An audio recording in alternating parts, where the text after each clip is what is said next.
நீ நீ உழைச்சாதான் உனக்கு சோறு. இவர் சிஎமானா என்ன, அவர் சிஎமானா உனக்கு என்ன? உன்னோட வீட்டுல அவங்க சிஎமான அடுப்பு எரியுமா என்ன? உனக்கு எக்ஸ்ட்ரா 50,000 சம்பளம் கூட்டி உங்க ஓனர் கூட்டி கொடுப்பாரா என்ன? தமிழ்நாடு முன்னேறி இருக்கு, தமிழ்நாட்டில் உள்ள தொழில் வளம்லாம் பெருசா இருக்குன்னா அரசியல் தலைவர்கள்னால அது ஆயிருக்கா என்ன? அந்தந்த தொழிலதிபர்கள் உழைச்சாங்க, முன்னேறினாங்க. இன்னைக்கு நீ நல்லா இருக்க அப்படின்னா உன்னோட உழைப்பு காரணம், ஆண்டவன் காரணம், உன் குடும்பம் காரணம். நான் நல்லா இருக்கேன்னா என்னோட உழைப்பு காரணம், கடவுள் காரணம், என் குடும்பம் காரணம், எங்க அம்மா காரணம். புரியுதுங்களா? அதனால அவன் உழைச்சாதான் சோறு.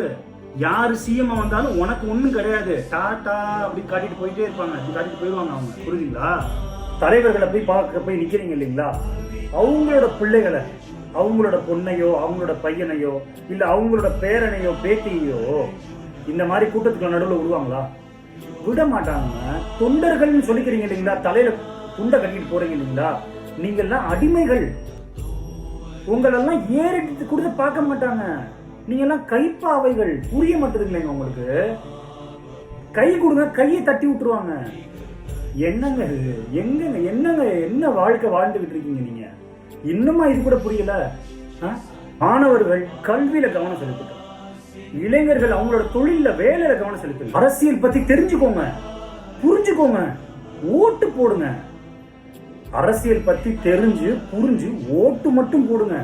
இப்படி கூட்டமா போய் நிக்காதீங்க. பிள்ளைகளை கூட்டு போய் நிக்கிறீங்க, 2 வயசு குழந்தைய தூக்கிட்டு போய் நிக்கிறீங்க. அப்ப உங்களுக்கு இது தேவைதானே? இப்ப அழுது என்னங்க பிரயோஜனம்? பாத்துக்கோங்க.